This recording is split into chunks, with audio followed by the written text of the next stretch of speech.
찬송가 208장 부르시겠습니다.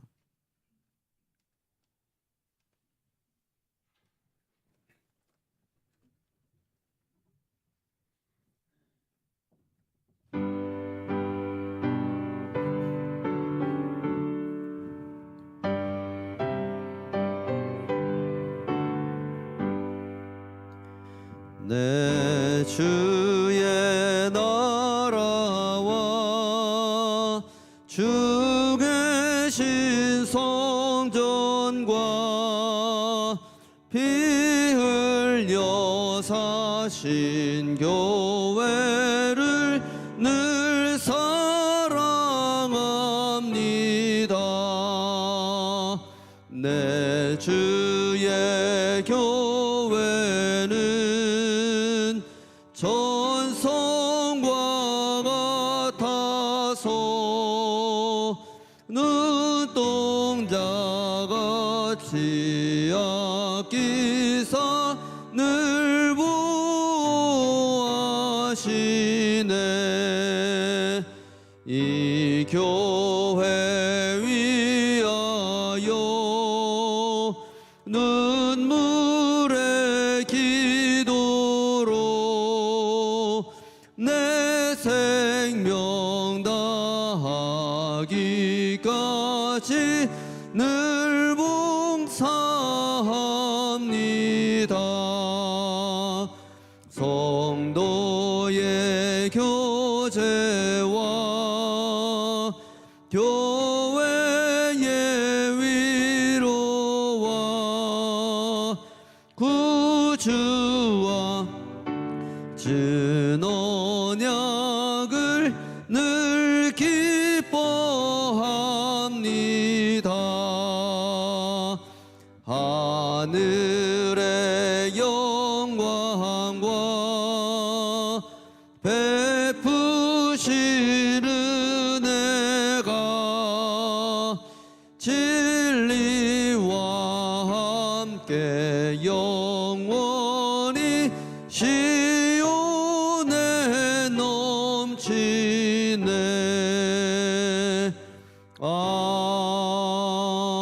아멘. 이 시간에 우리 화로들을 위해서 함께 기도하겠습니다. 주의 모든 과정 중에 주님이 친히 임재하셔서 회복의 은혜를 베풀어 주시고 또 치료하는 의료진의 손길 또한 약물 가운데 하나님 역사하여 주시옵소서 기도하시고 또 인간의 연약함으로 인해서 낙심하고 절망하지 않게 하시고 강하고 능력 있는 주님 바라보면서 소망 가운데 승리할 수 있도록 인도하여 주옵소서. 우리 함께 이렇게 중보하며 기도하겠습니다. 은혜와 사랑이 풍성하신 아버지 하나님, 우리에게 생명 주시고 하나님의 뜻을 이 땅에서 이루어갈 수 있도록 기회해 주시고 이끌어 주심을 감사드립니다. 하나님, 우리가 육신의 생명을 가지고서 이 땅을 살아가는 가운데 있어서 힘들고 어려운 것들이 때때로 우리를 덮쳐옵니다. 특별히 질병과 하나님 부상 등이 하나님 우리 육신을 억어할 때에 하나님 괴롭고 힘든 시간들을 보낼 수밖에 없는데 하나님 그 시간들을 다 주님 앞에 올려드리며 기도합니다. 사랑하는 우리 환우들 가운데 하나님 함께하여 주시옵소서. 육신의 길고와 고통으로 인하여서 고통받는 그들 가운데 임재하셔서 주의 위로하심과 친히 하나님 베풀어 주시는 은총들을 경험할 수 있게 되기를 소망합니다. 모든 치료의 과정 가운데 하나님 임재하여 주시어서 회복의 은혜가 그들 가운데 있기를 간절히 소망합니다. 하나님, 주님께서 치료하는 의료진의 손길을 통하여서 역사하시고 저희들은 약물 가운데 하나님 역사하여 주셔서 하나님의 최고의 은혜의 손길들이 나타날 수 있도록 하나님 붙들어 주시옵소서. 주님의 옷을 어루만져 주시어서 하나님이 주시는 큰 사랑과 은혜를 맛볼 수 있도록 인도하여 주시고 하나님, 어제보다 더 나은 오늘보다 더 나은 내일의 치료 과정이 될 수 있도록 하나님 붙드시고 인도하여 주시옵소서. 하나님, 인간의 연약함을 인하여서 하나님 마음으로 낙심하거나 영혼으로 절망하지 않도록 하나님 붙잡아 주시옵소서. 천군 천사를 동원하여 주시어서 강하고 능력 있도록 하나님 인도하여 주시고 하나님 주님 바라보면서 소망 가운데 승리할 수 있도록 하나님 그들을 지키시고 인도하여 주시옵소서. 모든 과정 가운데 하나님 친히 개입하셔서 하나님 역사하여 주시옵소서. 이 시간 주님 앞에 나오면서 거룩한 예물 드린 손길들을 기억하여 주시기를 소망합니다. 감사합니다. 드린 손길 가운데 11조의 예물과 감사연금과 1,000번째 예물이 쌓오니 하나님 드려진 손길을 기억하셔서 축복하시고 하나님의 은혜로 만배로 갚아 주시옵소서. 예수님의 이름으로 기도하옵나이다. 아멘. 하나님 말씀 다니엘서 6장 10절부터 12절 그리고 골로새서 1장 9절부터 12절까지의 말씀입니다. 우리 한 절씩 교독하겠습니다. 다니엘은 왕이 금령 문서에 도장을 찍은 것을 알고도 자기의 집으로 돌아가서 다락방으로 올라갔다. 그 다락방은 예루살렘 쪽으로 창문이 나 있었다. 그는 늘 하듯이 하루에 3번씩 그의 하나님께 무릎을 꿇고 기도하며 감사를 드렸다. 그때 다니엘을 모함하는 사람들이 들이닥쳐 다니엘이 그의 하나님께 기도하며 간구하는 것을 목격하였다. 그들이 왕에게로 나아가서 다니엘을 고발하려고 왕에게 금령을 상기시켰다. 임금님이 금령의 도장을 찍으시고 앞으로 30일 동안 임금님 외에 다른 신이나 사람에게 무엇을 간구하는 사람은 누구든지 사자굴에 던지기로 하지 않으셨습니까? 왕이 대답하였다. 그 일은 고칠 수 없다. 그것은 메대와 페르시아의 법을 따라 확정된 것이다. 그러므로 우리가 여러분의 소식을 들은 그날부터 우리도 여러분을 위하여 쉬지 않고 기도합니다. 우리는 하나님께서 여러분에게 모든 신령한 지혜와 총명으로 하나님의 뜻을 아는 지식을 채워주시기를 빕니다. 여러분이 주님께 합당하게 살아감으로써 모든 일에서 그분을 기쁘게 해드리고 모든 선한 일에서 열매를 맺고 하나님을 점점 더 알고 하나님의 영광의 권능에서 오는 모든 능력으로 강하게 되어서 기쁨으로 끝까지 참고 견디기를 바랍니다. 다 같이 그리하여 성도들이 받을 상속의 몫을 차지할 자격을 여러분에게 주신 아버지께 여러분이 빗속에서 감사를 드리게 되기를 우리는 바랍니다. 아멘. 오늘 이 새벽에서는 이천 장로님께서 성전과 성장이라는 제목으로 말씀 전하십니다. 많은 은혜 받으시기 바랍니다.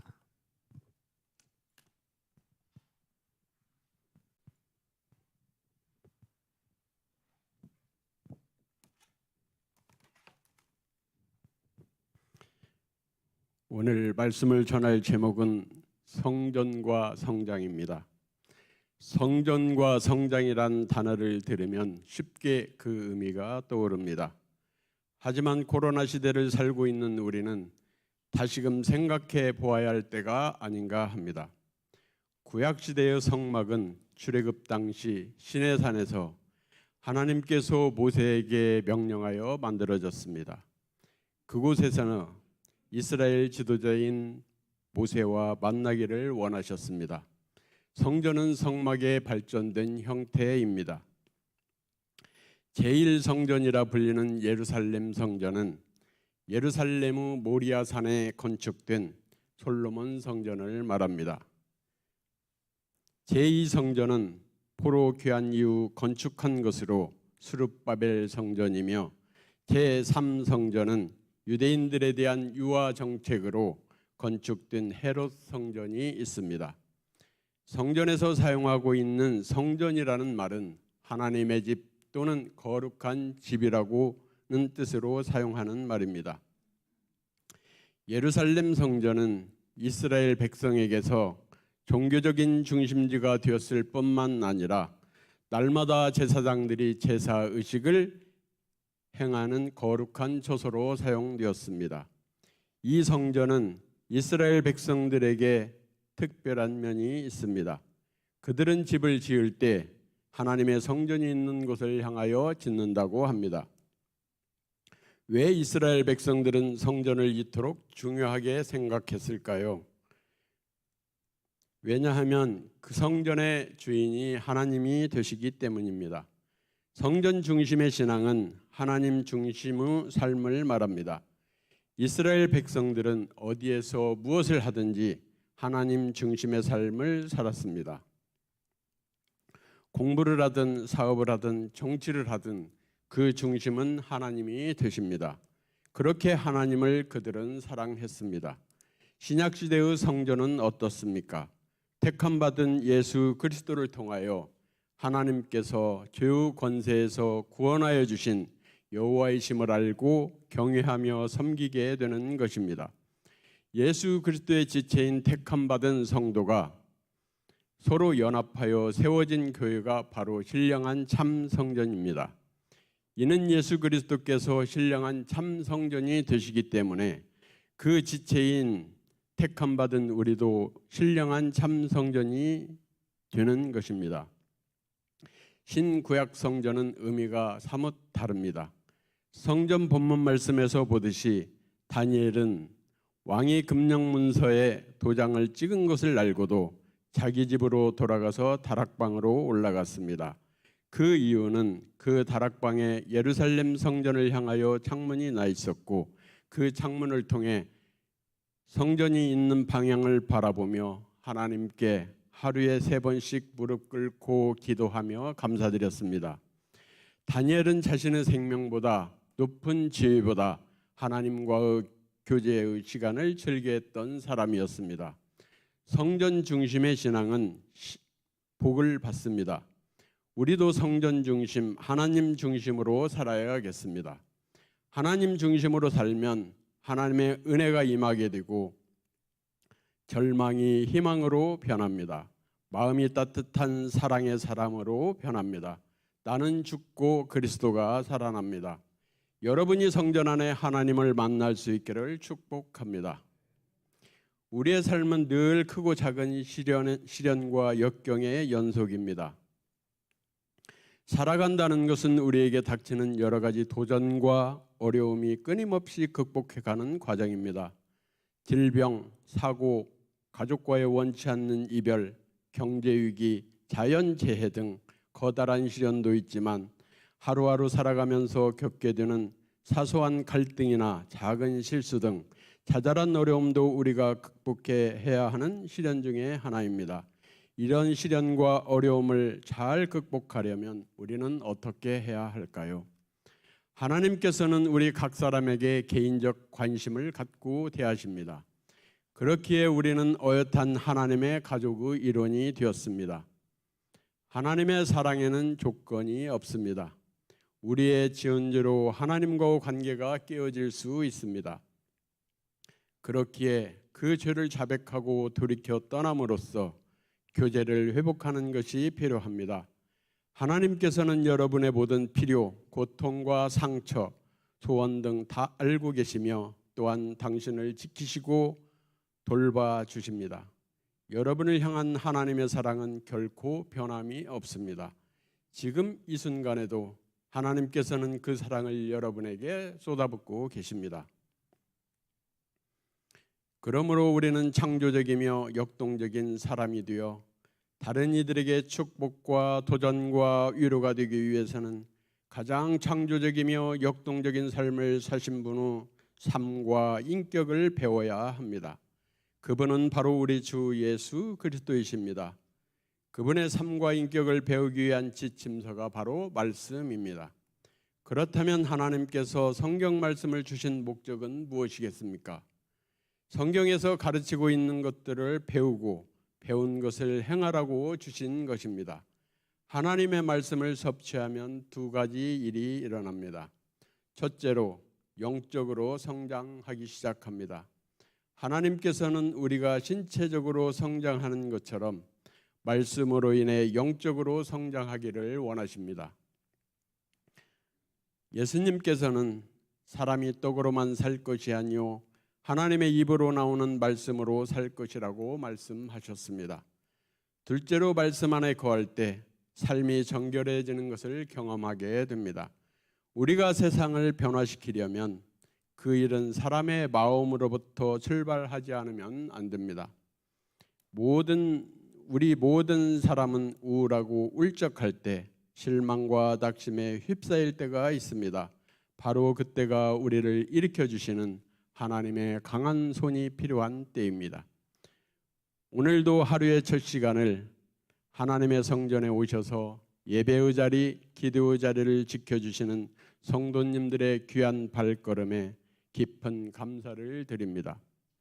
이 시간 보라 내가 새 일을 행하리니 이제 나타낼 것이라 너희가 그것을 알지 못하겠느냐?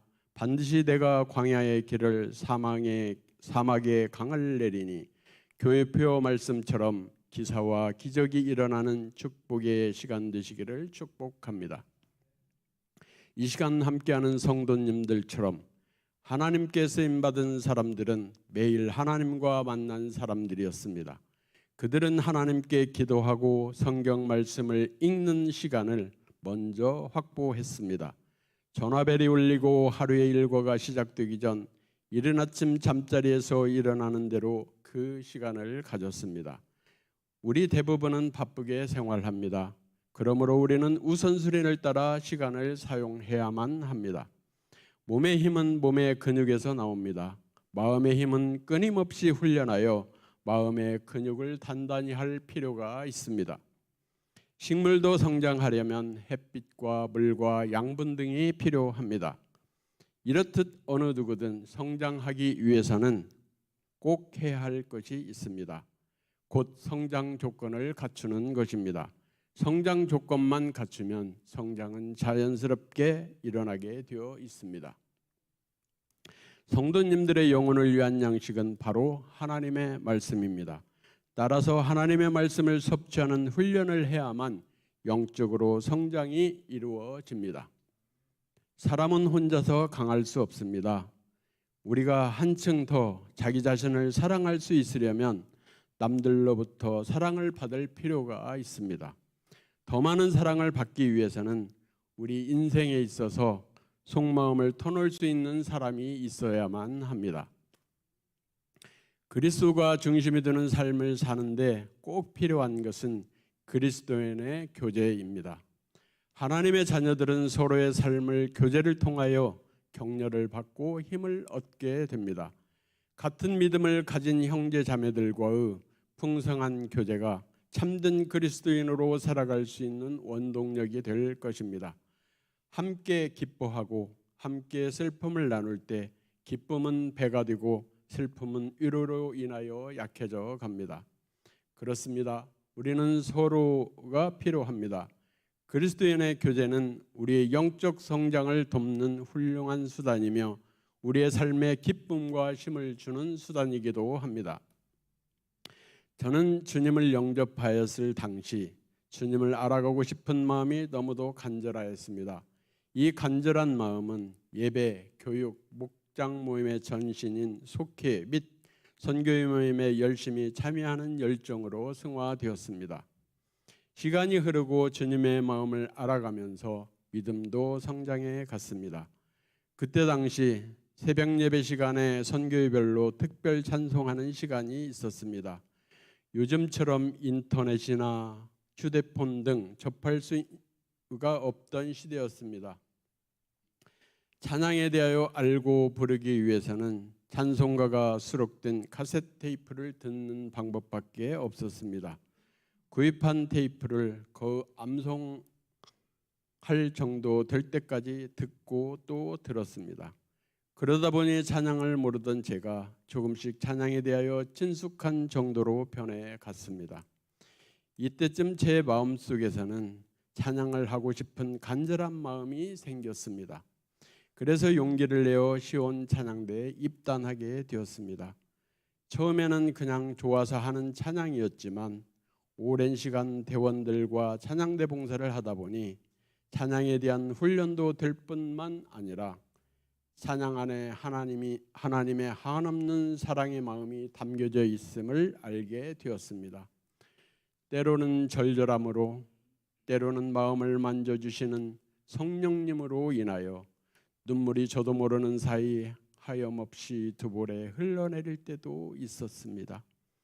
용기 있는 도전은 또 다른 세계로 나아가는 길이며 성장하게 하는 길임을 확신합니다. 저는 시온 찬양대의 대장입니다. 임원들과 대원들로 인하여 행복합니다. 그 이유는 모두가 자신의 책임을 다하고자 하는 열정과 섬김과 사랑의 교제가 있어 잔잔한 감동이 찬양대 안에 가득하기 때문입니다.